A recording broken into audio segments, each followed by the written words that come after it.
అందరికీ నమస్కారం. ఈరోజు మనం శ్రీ లలిత సహస్రనామ స్తోత్ర పారాయణము తప్పులు లేకుండా ఎలా చదవాలి, ఎక్కడెక్కడ ఆపి ఉచ్చారణ అనేది ఎలా చదవాలి అని తెలుసుకునే ప్రయత్నం చేద్దాం. ముందుగా శ్రీ లలిత సహస్రనామం యొక్క విశిష్టతను తెలుసుకోవడానికి ప్రయత్నం చేద్దాం. శ్రీ లలిత సహస్రనామము బ్రహ్మాండ పురాణంలోని లలిత ఉపాఖ్యానమునందు వివరించటం జరిగింది.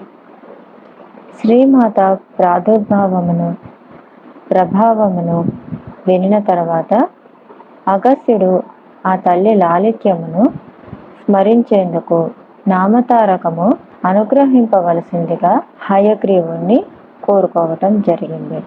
ఏ పేరుతో పిలిచినచో ఆ తల్లి పలుకునో ఆ నామములన్నీయు హయగ్రీవుని అశ్వకంఠము నుండి అశువులుగా వెలువడటం జరిగింది. ఈ నామం యొక్క సంగ్రామమే శ్రీ లలిత సహస్రనామంగా వెలువడింది. దీనినే హయగ్రీవుడు రహస్యనామ సాహస్రంగా సంబోధించటం జరిగింది. ఈ 1000 నామములు శ్రీమాత యొక్క చిద్విలాసమును తెలియచేస్తాయి. ప్రతి నామము శ్రీ లలితాదేవి యొక్క ప్రతికృతియే. శ్రీ లలిత సహస్రనామము మాతృమూర్తిని స్మరిస్తూ శ్రీమాత అనే నామంతో ఆరంభించటం జరిగింది.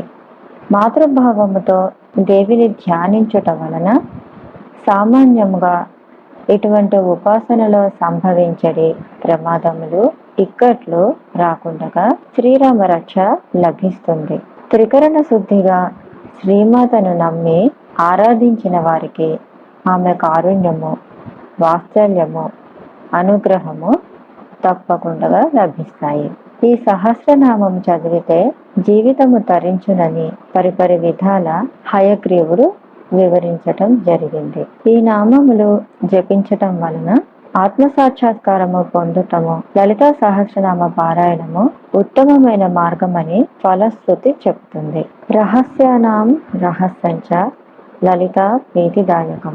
ఈ లలితా సహస్రనామములు లలితాదేవికి ప్రీతిదాయకములు.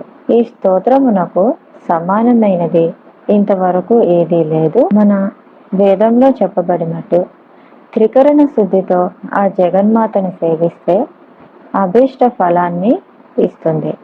కనుకనే ఆ అమ్మను అభీష్ట ఫలద అని పిలుస్తారు. శ్రీ లలిత సహస్రనామములు అత్యంత ఫలప్రదములు, మోక్షదాయకములు కూడాను. లలిత అనగా స్వయముగా ప్రకాశించున్నది అని అర్థము. లలితం త్రిషు సుందరం ఇది వచనాత్ అత్యస్త సౌందర్యవతి ఇత్యర్థః. అనుపమ సౌందర్యావా అని ఆచార్య శంకర భగవత్పాదులు లలిత త్రిశతి భాష్యంలో వివరించటం జరిగింది. భావన మాత్ర సంతుష్ట హృదయ. ఒక్కసారి అమ్మ అని భావిస్తే చాలు, అమ్మ సంతోషిస్తుంది. ఆ పరాశక్తి త్రిపురములకు అంటే సూక్ష్మ స్థూల కారణ దేహములకు ఆధారభూతమైనది కాబట్టి ఆమెను త్రిపుర సుందరి అని అన్నారని భాష్యాలు చెబుతున్నాయి. ఆ పరమేశ్వరికి సంబంధించిన ప్రతి నామము లక్ష్య సిద్ధిని కలిగింపచేస్తుంది.